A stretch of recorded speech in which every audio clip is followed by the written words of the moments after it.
It was a quiet Saturday afternoon in the small village of Aylesbury, Devon, England.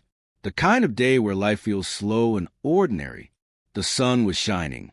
The streets were peaceful, and kids were out riding their bikes or helping their parents. For 13-year-old Genette Tate, it was just another day doing something she had started only a couple weeks earlier, delivering newspapers. Genette was an average teenager in many ways.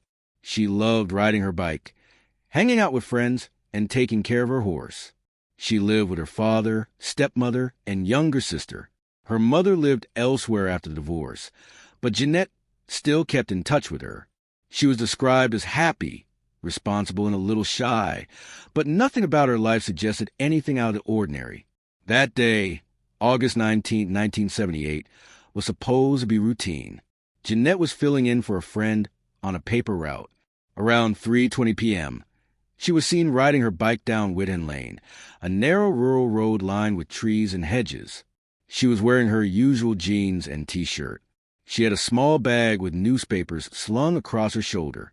It was a peaceful day in the countryside. What could possibly go wrong? Only a few minutes later, around 3:30 p.m., two of Genette's friends were walking the same lane.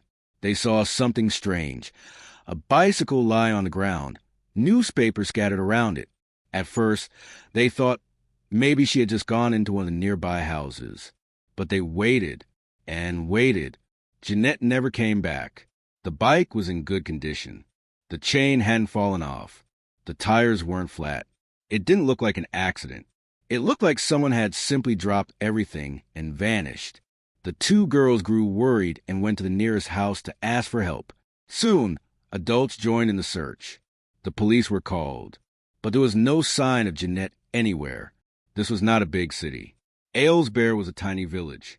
There weren't many people around. If something had happened, someone should have seen it. But no one did. No screaming. No car speeding away. No strangers walking around. Nothing. By that evening, search teams were combing through nearby fields, woods, and houses. Helicopters flew overhead. Dogs were brought in. Locals walked for miles, calling out her name. But it was as if Genette had simply vanished into thin air. News spread quickly. By the next morning, her photo was on the front pages of local newspapers. TV crews arrived. The village became the center of a growing mystery. People all over the country were asking, how could a 13-year-old girl disappear in broad daylight on a quiet lane with no witnesses and no clues? Genette's parents were devastated. Her father, John Tate, couldn't believe it. He said she would never run away. She was excited about an upcoming family vacation. She had plans. She had dreams. Why would she leave? The police agreed. There was no note, no signs of planning, no suspicious behavior. Her money and belongings were still at home. Everything pointed to something more disturbing. Abduction. The investigation began with interviews. Dozens of people were questioned. Residents, drivers, delivery workers. A few reported seeing a strange car in the area, a maroon-colored Triumph or something similar.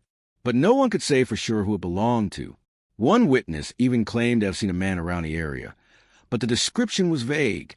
There was no CCTV back then, no smartphones, no way to track her steps. Everything relied on memory, witness reports, and old-school police work. And despite all efforts, days passed with no progress, no footprints, no signs of struggle, no ransom notes, just silence. Weeks turned into months. The case went from a local emergency to a national mystery. Posters of Genette were everywhere. People volunteered to search the countryside.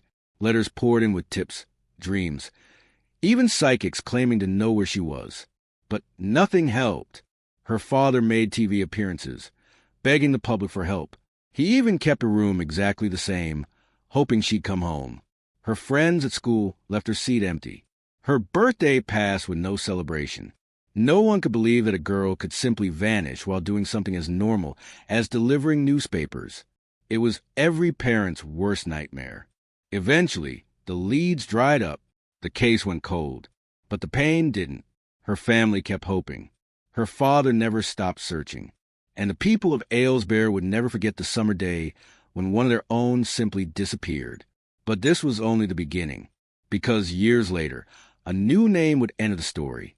A man whose crimes were so dark, so evil, that police started to wonder, could he have taken Genette? That part of the story is just ahead. After the first few days of Genette Tate's disappearance, what started as a search became something much more serious. It became a mystery, one of the most puzzling the UK had ever seen. The police were under pressure. A young girl had vanished in broad daylight, in a small village where everybody knew each other. And yet, after all their efforts, they had no suspects, no motives, and no real clues.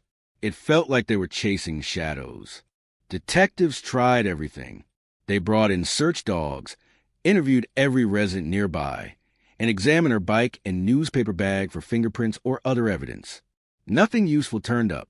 Genette had simply vanished, and the case was already turning cold. Even though it had just begun, people in Aylesbury were scared. Parents kept their children indoors. Neighbors started looking at each other with suspicion. Who could have done this? Was it someone passing through?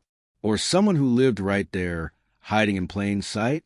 Over the next few months, the police received thousands of tips. Some were false alarms. Others were bizarre theories.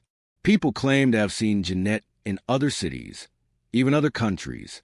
Some said she had run away to escape problems at home. But none of these leads made any sense. There was no reason to believe she would leave willingly. Her family stayed in the spotlight. Her father, John Tate, became a symbol of never-ending hope. He gave interviews, spoke with detectives regularly, and refused to let the world forget his daughter. He firmly believed that someone out there knew the truth. He just had to find them. As time passed, the active search slowed. There were no new witnesses, no new evidence. But the case never officially closed. Genette was still listed as a missing person. Her face stayed in newspaper clippings, and her name continued to haunt the community. Then, something terrifying happened. Not in Aylesbury, but in other parts of the UK. In the 1980s, news broke about a series of child abductions and murders. The details were horrifying. Young girls being taken from the streets in broad daylight, sometimes even in front of witnesses. The crimes were brutal, and the killer was always one step ahead of police. In 1990, a man named Robert Black was arrested. He was caught trying to abduct a 6-year-old girl in Scotland. When police dug deeper into his past, what they found shocked the nation. Robert Black was a delivery van driver. He traveled across the UK for work, often alone with no fixed schedule. He had access to small towns and remote villages, places just like Aylesbury. He had a long, dark history of attacking young girls, and the timeline of his known crimes raised a terrifying possibility. He could have been in Devon the day Genette disappeared. Suddenly, Genette's case was no longer just a mystery. It was possibly part of a much bigger, more chilling story. Police reopened the files. They looked into Black's travel records. They analyzed old witness statements. Could the strange maroon-colored car someone had reported be connected to him? But there were problems. Back in 1978, record-keeping was limited. There was no GPS, no cell phone tracking. Black's employer didn't keep detailed logs. There was no physical evidence linking him to Aylesbury. No DNA, no fingerprints. Nothing solid. Still, police grew more convinced. The pattern of behavior matched. The type of victim. The way Genette vanished without a sound. Everything about her disappearance looked like Robert Black's method. But suspicion wasn't enough to make an arrest. In 2005, Black was convicted of several child murders. And even as he sat in prison, investigators continued trying to prove he had killed Genette too. A special task force was formed. They dug through archives, re-interviewed witnesses, and used modern forensic techniques on old evidence. But decades had passed. The trail was cold, and time was running out. Her father, John Tate, stayed involved. Year after year, he called for justice. He believed that Black was the man who took his daughter. But without proof, all he had was heartbreak. In 2011, Devon and Cornwall police finally made an official statement. They publicly named Robert Black as their prime suspect in Genette's disappearance. It was the first time they had gone that far. But even then, they admitted there wasn't enough evidence to charge him. The case remained open, unsolved. Then, in 2016, Robert Black died in prison. He never confessed, never gave answers. If he had taken Genette, he took the truth with him to the grave. John Tate was devastated. He said it felt like Genette had been murdered twice, once when she was taken, and again when Black died without facing justice. More than 40 years had passed, and still, no one could say for sure what happened on that summer day in 1978. No one had been arrested. No body had ever been found. And yet, the pain never faded. People still remembered her. Her classmates grew up. Some had children of their own. But the empty space where Genette should have been remained. In the years that followed, the case was reviewed several times. Police tried new technologies. They examined theories. They asked the public to come forward again. But the truth continued to slip further into the shadows. Genette's disappearance wasn't just another cold case. It had become a symbol, a reminder that even in quiet places, dark things can happen, that even with thousands of eyes watching, a child can vanish without a sound. The village of Aylesbury never fully recovered. People still remember where they were the day she vanished. The road where her bike was found is still there, quiet, peaceful, and yet filled with questions. What really happened that day? Did Robert Black take her? Was it someone else? Is there a witness still out there who saw something and never came forward? No one knows for sure. But the story isn't over. Because even without answers, hope remains. And in the final part of this story, we'll look at the lasting impact of Genette's case, the theories that still circulate today, and the haunting question, will we ever know the truth? Years turned into decades, and still, no one knew what truly happened to Genette Tate. But her story never disappeared. It stayed alive not just in her father's heart, not just in the minds of her classmates, not even just in the police files stacked high in some backroom archive, but in the hearts of an entire nation that had watched a simple summer day turn into a lifetime of questions. The mystery of Genette's vanishing became one of the longest-running missing person cases in British history. And even after Robert Black, the suspected child killer, died in prison in 2016, the case didn't fade. In fact, the silence became louder. Because when the man everyone believed might be responsible took his final breath without ever confessing, all hopes of learning the truth seemed to die with him. But let's go back for a moment to that girl on her bike, just 13 years old. She wasn't someone in a headline. She wasn't just a mystery. She was a real person, a daughter, a classmate, a friend. Here is a real photo of Genette Tate. She had dreams. She loved horses. She liked riding her bike through quiet country roads.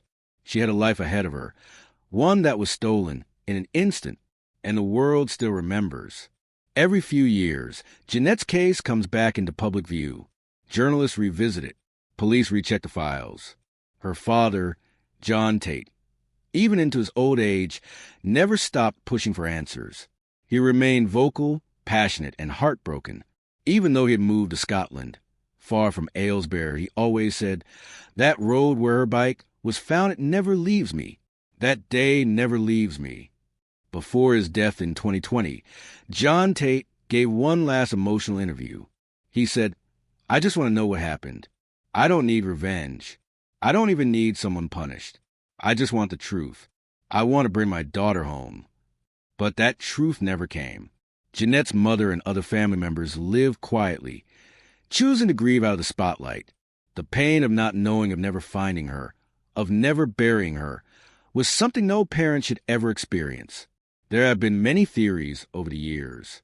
Some believe Genette was taken by someone she knew. Others believe Robert Black was in the area, scouting remote villages for his next victim, and Genette simply became a target.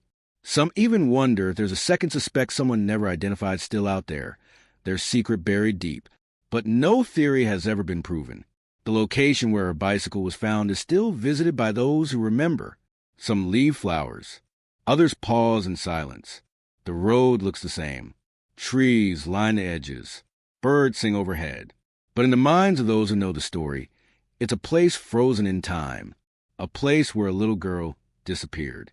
A few documentaries and true crime programs have covered Genette's case over the years.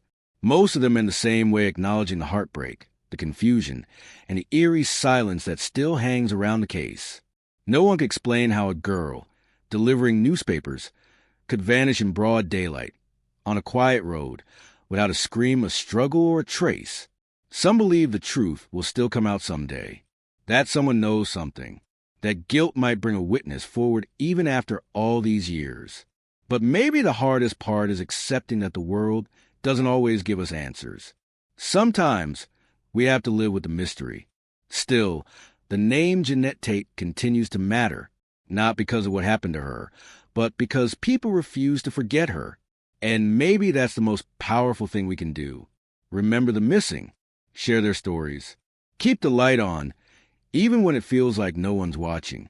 Because maybe, just maybe, the truth still lingers, waiting to be found. Thank you for watching.